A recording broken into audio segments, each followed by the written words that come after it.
Hello po, greetings mga kababayan. Harinawa sa mga oras na ito, saan man kayo naroroon, kayo at inyong mga mahal sa buhay ay nasa mabuting kalagayan. So ito po muli sa Atty. Rogelio Wong ng Batas Pinoy. Ang ating pong channel ay isa pong legal aid public service program na inyong lingkod in collaboration with Integrated Bar of the Philippines, Manila Port Chapter. Alright, maraming salamat. Okay, bago tayo magpatuloy, I would like to take this opportunity na mapasalamatan po ang ating mga subscribers, mga sharers po natin, viewers po natin, no? At sa mga ah, at saka sa hindi pa po nakapag-subscribe, no? Dahil sabi po ng datos ng YouTube, karamihan daw po sa ating mga viewers ay hindi pa po nakapag-subscribe. So kung kayo man yon at wala nang po at you find our videos interesting and informative, ay hindi naman po siguro kalabisan na hirit po ako sa inyo ng isang click po, subscribe, shares, and like po, no? Upang sa ganun ay mapalawig pa natin ang ating reach, no?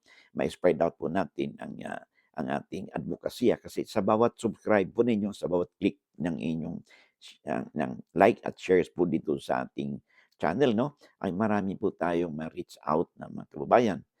They could be your friends, your relatives, your your neighbors, no? O kakilala niyo na sila din po ay maring na may matutunan, no? May mapulot po sa ating pinag-usapan. And for all you know, yung ating pong topic is could be related din po sa situation nila at may sila din po ay may matutunan.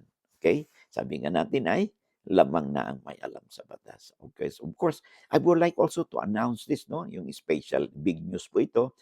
Ang Batas Pinoy po, meron po tayong account sa Facebook, no? So paki-search po ang Batas Pinoy, no?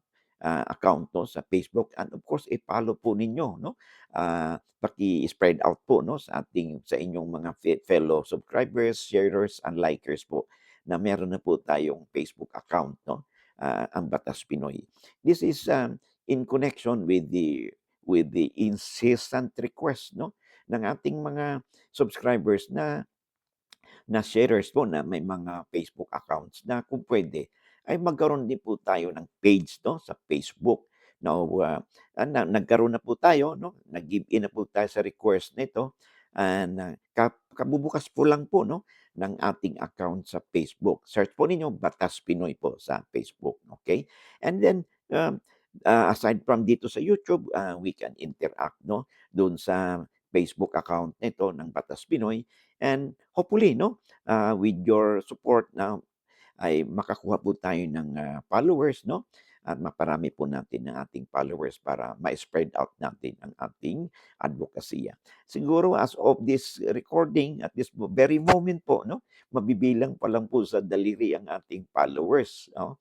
At kailangan ko po talagang suporta ninyo, no, upang sa ganun ay magkaroon po tayo ng malawakang reach, no, dito sa ating Facebook account, no, na as of this very moment ay mabibilang pa lang po sa daliri, no, ang ating followers. So I hope you could help me, no, dito sa ating Facebook account.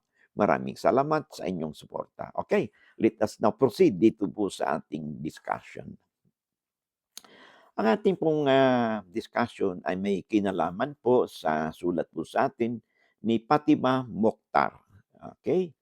Sabi niya dito, "Good day, attorney. Lagi po ako nanonood sa iyo. May tanong po ako, may karapatan ba ako manatili nakatira sa lupa na 47 years na kami nakaposisyon doon near sa creek po?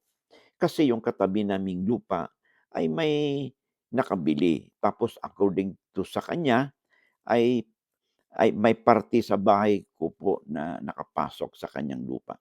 May karapatan ba kaming manatili sa lugar na yon? Ano po ang gagawin? Salamat and God bless." Okay? Thank you very much, no, Madam Fatima Mokhtar, okay? Una, tandaan po natin, okay? Yung bang lupa na tinatayo ninyo na sinabi mo malapit sa creek, okay? Na ang sabi nito ngayon ay ng katabi niyong lupa ay kayo daw ay nakasakop sa lupa niya. Well, kung totoo mang ito at ito'y titulado yung lupa niya o meron siyang tax declaration na nagpapatunay na, na portion po ng inyong lupa ay kung saan ay yung bahay ninyo ay nakakuha ng porsyon ng kanyang lupa, kung totoo ito ha, ay siyempre i-verify ninyo, magpa-survey kayo kung, kung totoo nga na nakasakop kayo ng, lupa niya, okey? That's one issue there. Kung totoo nakasakop kayo, ay siyempre no choice kayo kundi umalis 'no, kahit na 47 years na kayo nakatira do'n, dahil, unless na lang 'no, during that time na 47 years kayo nakatira do'n, meron kayong tax declaration certificate, okey?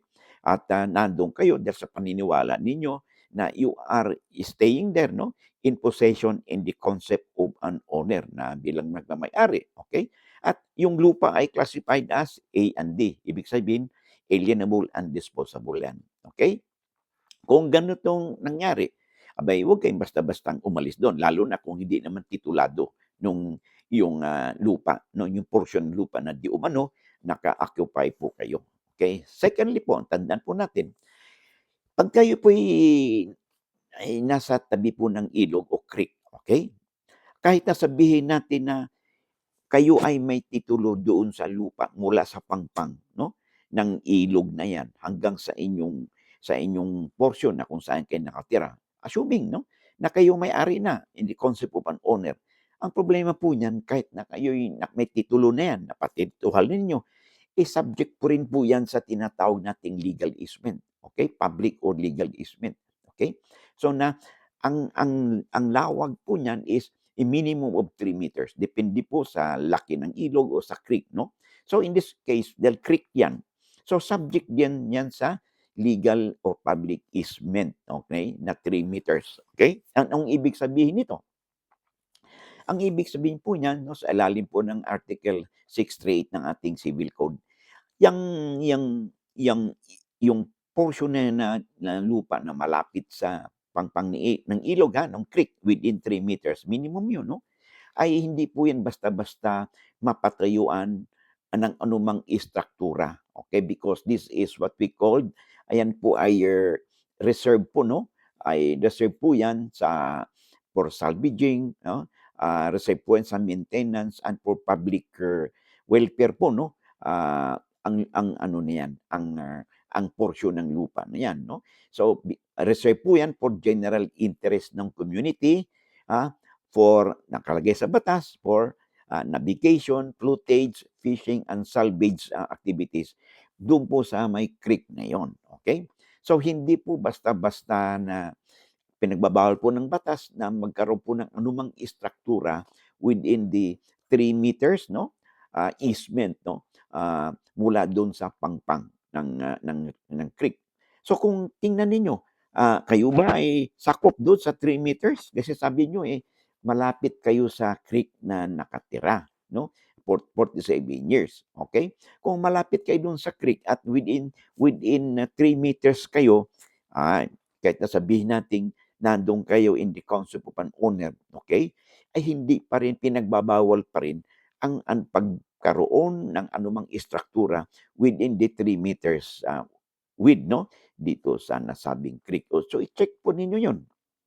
Ngayon ngayon kung lampas na kayo sa 3 meters 'no, ay at walang nagmamay-ari nito, 'yun pwede kayong mag-apply 'no, ng pagpatitulo nito. In fact, kahit na hanggang do'n sa pangpang ng creek 'no, hanggang do'n sa inyong kinatayo niyo ng bahay, pwede kayong mag-apply 'no, ng pagpatitulo nito 'no, as long as yung lupa is A and D. Kaya lang within the 3 meters 'no, public easement ay hindi niyo maaaring, ah, tayuan ito ng anumang istruktura. Hindi lang ito applicable sa inyo, kahit na sinong tao 'no, ay hindi pinagbabawal po 'no, may-ari man o hindi doon sa lupa 'no, hanggang sa pangpang ng creek ay pinagbabawal po ang pagtatayo ng anumang istruktura 'no, within the easement area, public or legal easement area, because it is reserved for floatage, navigation, fishing, salvaging 'no, or maintenance ng creek na 'yon. So, pinagbabawal po ang pagpatayo ng anumang istruktura.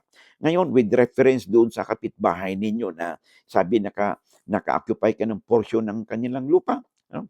Ang gawin po ninyo ay magpa-survey po kayo kung totoo ba talaga na kayo ay nakapag-occupy. Kung hindi naman, at halimbawa kung hindi naman, aba'y huwag kayong umalis. Now assuming again, kung nag-occupy kayo doon for the last 47 years nung nasabing, na porsyon na yun at hindi naman titulado yung lupa niya, aba, eh, aba'y by virtue of the acquisitive prescription principle, eh, you are deemed to have acquired, no, that portion ng area na yan, by virtue of the doctrine po natin ng acquisitive prescription, that you have been in open, continuous, peaceful, and adverse possession doon sa lupa na yun, kasama na yung sinasabing portion na nasasakop ninyo ng inyong bahay. Okay? Lalo pa kung, ulitin ko, hindi naman ito titulado. Okay? And mas maganda kung kayo ay mayroong tax declaration certificate doon sa lupang yan, kasama ang bahay ninyo, at pinagbabayad po ninyo ito ng amilyar. And considering further na kayo ay in possession in that case, no? You could invoke no tinatawag nating the principle of acquisitive prescription dahil you are there in the concept of an owner for the last 47 years. Although, ulitin natin, although dahil yung subject kayo sa legal or public easement na 3 meters from the riverbank or from the pangpang na o boundary ng creek. Okay? So I hope nasagot natin ang katanungan sa atin ni Fatima Mokhtar. Okay? So bago tayo magpatuloy, I would like again to reiterate no ang nauna nating mensahe. Good news po no sa mga kapapasok pa lang. Ang Batas Pinoy po, meron na po tayong Facebook account no. You could search po sa Facebook ninyo kung kayo account holder yung Batas Pinoy. Meron tayong page doon no. And you could reach me out magtanong po kayo ron, and as much as to the best of our ability ay masagot po natin ang inyong katanungan. Okay? And sa mga kapapasok pa lang yan, I would like to make use of this opportunity no to express my thanks and appreciation sa inyong mga support no. Tsaka sa mga sharers and likers po natin. Of course, sa mga hindi pa po subscribers na palagi lang po kayo nanonood kasi base po sa data po sa datos po ng YouTube, or more than 60% po ang mga viewers po natin ay hindi pa subscribers. So kung if you find our videos interesting and informative, hindi naman po siguro kalabisan kung ako po hihingit po sa iyo ng isang subscribe, isang share and like buttons po natin, no? Upang sa ganun mapalawig pa natin ang ating advokasya na makapagbigay po tayo ng legal na impormasyon o kalaman sa ating mga kababayan. Sabi nga natin ay lamang na ang may alam sa batas. Maraming salamat, and I hope to see you again in the next video po natin. Okay, bye-bye.